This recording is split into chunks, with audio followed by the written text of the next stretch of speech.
ਦੇ ਕਈ ਲੋਕ ਆਪਣੀ ਜਾਨ ਗਵਾ ਰਹੇ ਨੇ, ਪਰ ਜੇਕਰ ਫੇਰ ਵੀ ਇਸ ਮਹਾਮਾਰੀ ਤੋਂ ਲੋਕ ਬਚ ਜਾਂਦੇ ਨੇ ਤਾਂ ਵੱਡੇ ਵੱਡੇ ਹਸਪਤਾਲ ਵੱਡੇ ਵੱਡੇ ਬਿੱਲ ਬਣਾ ਕੇ ਲੋਕਾਂ ਦੀ ਜਾਨ ਕੱਢ ਲੈਂਦੇ ਨੇ। ਤੁਸੀਂ ਅਕਸਰ ਦੇਖਿਆ ਹੋਣਾ ਕਿ ਵੱਡੇ ਵੱਡੇ ਹਸਪਤਾਲਾਂ ਦੇ ਵੱਲੋਂ ਮਰੀਜ਼ਾਂ ਦਾ ਇਲਾਜ ਕਰਨ ਤੋਂ ਬਾਅਦ ਵੱਡੇ ਵੱਡੇ ਬਿੱਲ ਬਣਾ ਦਿੱਤੇ ਜਾਂਦੇ ਨੇ। ਪਰ ਇੱਕ ਖਬਰ ਤੁਹਾਡੇ ਨਾਲ ਅੱਜ ਸਾਂਝੀ ਕਰਨ ਲੱਗਿਆ, ਜਿਸ ਦੇ ਵਿੱਚ ਹਸਪਤਾਲ ਦੇ ਵੱਲੋਂ ਨਹੀਂ ਬਲਕਿ ਐਂਬੂਲੈਂਸ ਦੇ ਵੱਲੋਂ ਲੱਖਾਂ ਦੇ ਵਿੱਚ ਜਿਹੜਾ ਐਂਬੂਲੈਂਸ ਦਾ ਕਿਰਾਇਆ ਬਣਾ ਦਿੱਤਾ ਗਿਆ। ਦੱਸ ਦੇਵਾਂ ਕਿ ਇੱਕ ਰਸੀਦ ਦੀ ਫੋਟੋ ਸੋਸ਼ਲ ਮੀਡੀਆ ਤੇ ਵਾਇਰਲ ਹੋ ਰਹੀ ਹੈ, ਜਿਸ ਦੇ ਵਿੱਚ ਜਿਹੜਾ ਕਿਰਾਇਆ ਜਾਂ ਬਿੱਲ ਕਹਿ ਸਕਦੇ ਆ 1,20,000 ਦਾ ਤੁਸੀਂ ਉਸ ਰਸੀਦ ਦੀ ਫੋਟੋ ਦੇ ਵਿੱਚ ਵੀ ਦੇਖ ਸਕਦੇ ਹੋ। ਇਹ ਰਸੀਦ ਦੀ ਫੋਟੋ ਆ ਜਿਹੜੀ ਸੋਸ਼ਲ ਮੀਡੀਆ ਤੇ ਵੀ ਖੂਬ ਵਾਇਰਲ ਹੋ ਰਹੀ ਆ। ਪੂਰਾ ਮਾਮਲਾ ਕੀ ਆ ਤੁਹਾਨੂੰ ਉਹ ਵੀ ਦੱਸਾਂਗੇ। ਗੁਰੂਗ੍ਰਾਮ ਦਾ ਇੱਕ ਪਰਿਵਾਰ ਸੀ ਜਿਸ ਦੀ ਪੀੜਤ ਮਹਿਲਾ ਇੱਕ ਜਿਨ੍ਹਾਂ ਨੂੰ ਕਰੋਨਾ ਸੀਗਾ ਅਤੇ ਜਿਨ੍ਹਾਂ ਨੂੰ ਆਕਸੀਜਨ ਦੀ ਲੋੜ ਸੀ, ਪਰ ਜਿਵੇਂ ਹੀ ਪਰਿਵਾਰਕ ਮੈਂਬਰਾਂ ਨੂੰ ਪਤਾ ਲੱਗਾ ਕਿ ਗੁਰੂਗ੍ਰਾਮ ਦੇ ਵਿੱਚ ਕਿਸੇ ਵੀ ਹਸਪਤਾਲ ਦੇ ਵਿੱਚ ਜਿਹੜਾ ਬੈੱਡ ਆ ਉਹ ਅਵੇਲੇਬਲ ਨਹੀਂ ਹੈਗਾ, ਜਿਸ ਤੋਂ ਬਾਅਦ ਉਹਨਾਂ ਨੂੰ ਪਤਾ ਲੱਗਾ ਕਿ ਪੰਜਾਬ 'ਚ ਲੁਧਿਆਣਾ ਹਸਪਤਾਲ ਦੇ ਵਿੱਚ ਬੈੱਡ ਅਵੇਲੇਬਲ ਨੇ, ਤਾਂ ਉਹਨਾਂ ਨੇ ਹਸਪਤਾਲ ਦੇ ਨਾਲ ਸੰਪਰਕ ਕੀਤਾ, ਜਿਸ ਤੋਂ ਬਾਅਦ ਉਹ ਹਸਪਤਾਲ ਦੇ ਲਿਜਾਣ ਦੇ ਲਈ ਉਹਨਾਂ ਨੇ ਐਂਬੂਲੈਂਸ ਕਰਵਾਈ ਅਤੇ ਐਂਬੂਲੈਂਸ ਦੇ ਵੱਲੋਂ ਪੀੜਤ ਜਿਹੜਾ ਪਰਿਵਾਰ ਸੀ ਉਹਨਾਂ ਨੂੰ ਮੁਸੀਬਤ ਦੇ ਵਿੱਚ ਦੇਖ ਕੇ 1,20,000 ਦਾ ਜਿਹੜਾ ਕਿਰਾਇਆ ਐਂਬੂਲੈਂਸ ਚਾਲਕ ਦੇ ਵੱਲੋਂ ਮੰਗਿਆ ਗਿਆ, ਜਿਸ ਤੋਂ ਬਾਅਦ ਪੀੜਤ ਪਰਿਵਾਰ ਜੋ ਕਿ ਪਹਿਲਾਂ ਹੀ ਮੁਸੀਬਤ ਦੇ ਵਿੱਚ ਸੀ ਅਤੇ ਆਪਣੇ ਮਰੀਜ਼ ਸੀ ਜੋ ਉਹਨਾਂ ਦੀ ਜਾਨ ਖਤਰੇ 'ਚ ਦੇਖਦੇ ਹੋਏ ਉਹਨਾਂ ਦੇ ਵੱਲੋਂ 1,20,000 ਦਾ ਜਿਹੜਾ ਕਿਰਾਇਆ ਐਂਬੂਲੈਂਸ ਦਾ ਭਰਵੇ ਦਿੱਤਾ ਗਿਆ ਤੇ ਮਰੀਜ਼ ਹਸਪਤਾਲ ਲੁਧਿਆਣਾ ਉਹਨਾਂ ਨੂੰ ਸ਼ਿਫਟ ਕੀਤਾ ਜਾਂਦਾ, ਜਿੱਥੇ ਬੈੱਡ ਤੇ ਵੈਂਟੀਲੇਟਰ ਤੇ ਉਹਨਾਂ ਨੂੰ ਤਸਵੀਰਾਂ ਦੇ ਵਿੱਚ ਵੀ ਦੇਖਿਆ ਜਾ ਸਕਦਾ। ਪਰ ਵੱਡਾ ਸਵਾਲ ਜਿਵੇਂ ਕਿ ਕਿਹਾ ਜਾ ਰਿਹਾ ਸੀ ਕਿ ਮਹਾਮਾਰੀ ਦੇ ਵਿੱਚ ਇਕਜੁੱਟ ਹੋ ਕੇ ਆਪਾਂ ਸਾਰਿਆਂ ਨੂੰ ਲੜਨਾ ਪਊਗਾ, ਪਰ ਇਨਸਾਨੀਅਤ ਨੂੰ ਸ਼ਰਮਸਾਰ ਕਰਨ ਵਾਲੀ ਇਹ ਖਬਰ ਆ ਗੁਰੂਗ੍ਰਾਮ ਤੋਂ, ਜਿੱਥੇ 1,20,000 ਜਿਹੜਾ ਐਂਬੂਲੈਂਸ ਚਾਲਕ ਦੇ ਵੱਲੋਂ ਕਿਰਾਇਆ ਬਣਾ ਦਿੱਤਾ ਗਿਆ। ਗੁਰੂਗ੍ਰਾਮ ਤੋਂ ਲੁਧਿਆਣਾ ਤੱਕ ਇਹ ਐਂਬੂਲੈਂਸ ਆਈ ਆ ਮਰੀਜ਼ ਨੂੰ ਲੈ ਕੇ, ਕਿਉਂਕਿ ਗੁਰੂਗ੍ਰਾਮ ਦੇ ਹਸਪਤਾਲਾਂ ਦੇ ਵਿੱਚ ਵੈਂਟੀਲੇਟਰ ਜਾਂ ਬੈੱਡ ਕਹਿ ਲਈ ਅਵੇਲੇਬਲ ਨਹੀਂ ਸੀ, ਜਿਸ ਤੋਂ ਬਾਅਦ ਲੁਧਿਆਣਾ ਮਰੀਜ਼ ਨੂੰ ਸ਼ਿਫਟ ਕਰਨਾ ਸੀ ਅਤੇ 1,20,000 ਦਾ ਵੱਡਾ ਜਿਹੜਾ ਇਹ ਬਿੱਲ ਬਣਾ ਦਿੱਤਾ ਗਿਆ। ਅਤੇ ਹੁਣ ਪਰਿਵਾਰਕ ਮੈਂਬਰ ਜੋ ਮਰੀਜ਼ ਸੀਗੇ, ਪੀੜਤ ਮਹਿਲਾ ਸੀ, ਉਹਨਾਂ ਦੀ ਬੇਟੀ ਵੀ ਕੈਮਰੇ ਅੱਗੇ ਆਏ ਨੇ ਅਤੇ ਉਹਨਾਂ ਨੇ ਰੋ ਰੋ ਕੇ ਆਪਣੀ ਦਰਦ ਦਾਸਤਾਨ ਜਿਹੜੀ पूरी कहानी कैमरे अगे दसिया। की कहना उन्होंने आओ तुहानू सुनाने आ। क्या नाम है आपका? अमनदीप कौर। अमनदीप जी, आपके क्या लगते हैं जो पेशेंट हैं? मेरी मदर है वो। तो क्या हुआ था? वो कोरोना पेशेंट है, उनको कोरोना कोविड पॉजिटिव आया था एंड उनकी कंडीशन बहुत क्रिटिकल थी। मैं गुड़गांव में रहने वाली हूँ, मेरी मदर जो है वो दिल्ली की हैं। वो मेरे पास आई हुई थी, मैं मैरिड हूँ तो मेरा ससुराल वहीं पर ही है। हमें कहीं कोई कुछ नहीं मिल रहा था, ना कोई ऑक्सीजन मिल रहा था, ना ऑक्सीजन सिलेंडर, खाली भी नहीं मिल रहे थे, फुल भी नहीं मिल रहे थे, medical facilities nothing was there.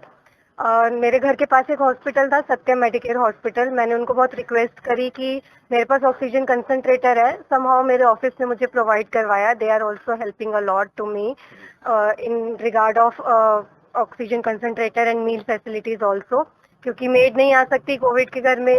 मेरा पूरा फैमिली इम्पैक्टेड थी, मेरी mother in law, brother in law, मैं खुद, मेरे हस्बैंड और मेरी मॉम, वो तीनों बहुत क्रिटिकल सिचुएशन में थे। मेरी mom, mother in law, brother in law. क्या वहाँ कोई बेड नहीं मिला आपको? कोई बेड नहीं मिल रहा था, पर फिर फाइनली उनको बहुत रिक्वेस्ट की मैंने, रोई, हाथ जोड़े कि कुछ आप इंजेक्टेबल्स ही दे दो एटलीस्ट। मेरे पास ऑक्सीजन कंसंट्रेटर है तो मैं अपनी ऑक्सीजन दे दूंगी मेरी मॉम को, बट आप उनको एडमिट कर लो।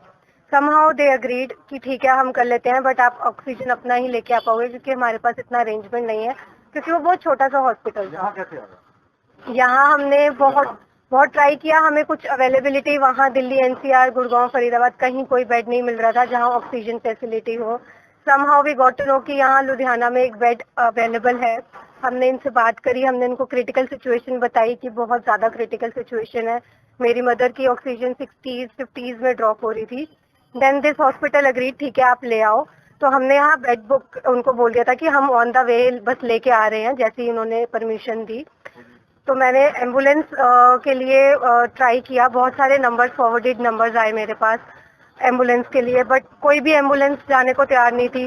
किसी के पास ऑक्सीजन अवेलेबल नहीं थी तो कोई आउट स्टेशन ही जाना चाहता था, और मुझे ऑक्सीजन वाली एम्बुलेंस ही चाहिए थी, क्योंकि मेरी मदर कंसंट्रेटर के ऊपर सर्वाइव नहीं कर पा रही थी। ऑल्दो मेरे पास 70 लीटर्स का सिलेंडर था, समहाउ मेरे एक फ्रेंड ने बहुत अरेंज करवाया मेरे लिए, वो गुड़गांव लेके आए मेरे पास।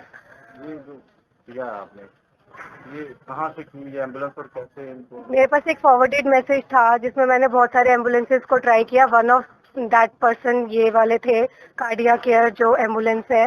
मैंने इनको कॉल किया, इन्होंने बोला कि इनके पास एम्बुलेंस अवेलेबल है बट 50% ऑक्सीजन है इनके पास एंड दे विल चार्ज 1,40,000।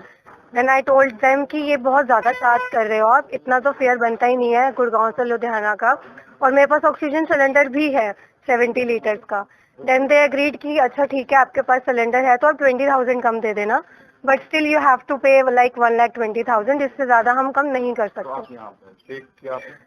हाँ, मैं यहाँ आई, क्यों उस टाइम वो मान ही नहीं रहे थे और मेरे पास कोई ऑप्शन नहीं था, सिचुएशन बहुत क्रिटिकल थी, तो मैंने कहा ठीक है, आई एग्रीड कि मैं पे कर दूंगी, आप बस जितनी जल्दी हो सकता है एम्बुलेंस ले आओ। उन्होंने half an hour to 45 minutes में एम्बुलेंस ले आए थे वो। मैंने जैसे ही एम्बुलेंस में बैठी, दे सेड कि मैम हमें पूरी पेमेंट कैश चाहिए, पूरा 1,20,000 कैश पेमेंट करो आप। उस टाइम मैं इतना कैश लेके थोड़ी घूम सकती हूँ। मैंने उनको बोला कि सर मेरे पास इतना कैश अवेलेबल नहीं है, थोड़ा बहुत है लाइक 20-25 है, मैं आपको वो पे कर देती हूँ, आप चला तो लो एटलीस्ट, बाकी मैं आपको ऑनलाइन ट्रांसफर करा दूँगी।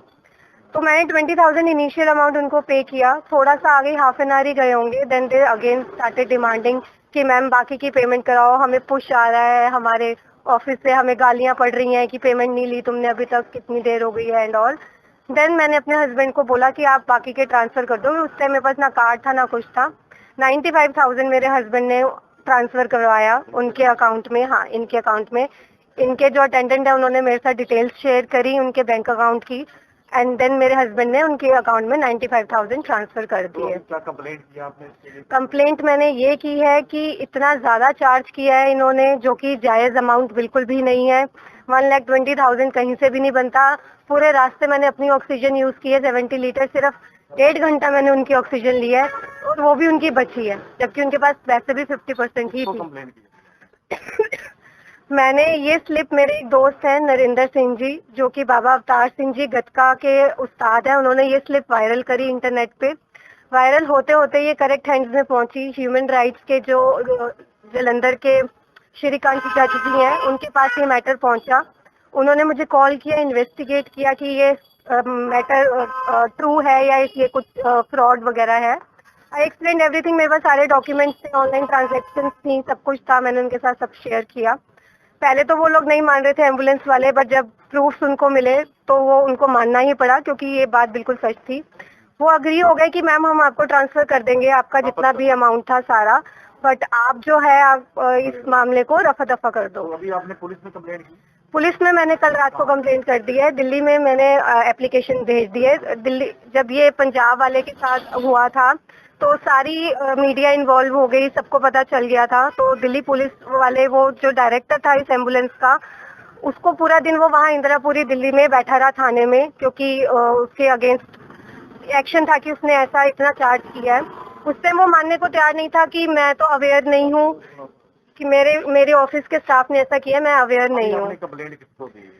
मैंने दिल्ली पुलिस में दी है कंप्लेंट। कल मैंने उनको ऑनलाइन कंप्लेंट भेज दी है, वो एक्शन, स्ट्रिक्ट एक्शन ले रहे हैं अपनी तरफ से, जो भी कार्रवाई होगी वो कर रहे हैं। तो लगता है कि और भी लोग आ रहे हैं दिल्ली से, यहाँ पंजाब में काफी लोग आ रहे हैं, उनसे भी चार्जेस किया जा रहा है, कुछ है आपको कि क्या होना चाहिए? मेरे हिसाब से तो जरूर किया जा रहा होगा। जब मेरे साथ किया गया है, वो तो मेरे पास रिसीट थी, मैंने बहुत फोर्सफुली रिसीट उनसे मांगी, वो रिसीट भी नहीं दे रहे थे मुझे, बट स्टिल मैंने बहुत फोर्सफुली कहा कि मुझे चाहिए ही चाहिए रिसीट। मैं लकी थी कि मुझे रिसीट मिल गई।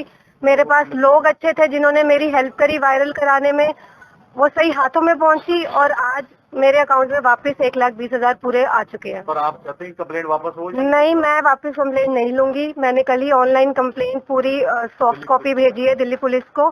जब मैं वापस गुड़गांव जाऊंगी तो मैं उनको हार्ड कॉपी भी देके आऊंगी। मैं ये कंप्लेंट वापस नहीं लूंगी। क्या नाम है आपका? अमनदीप कौर। मंदिर जी, आपके क्या लगते हैं जो पेशेंट हैं? मेरी मदर है वो। तो क्या हुआ था?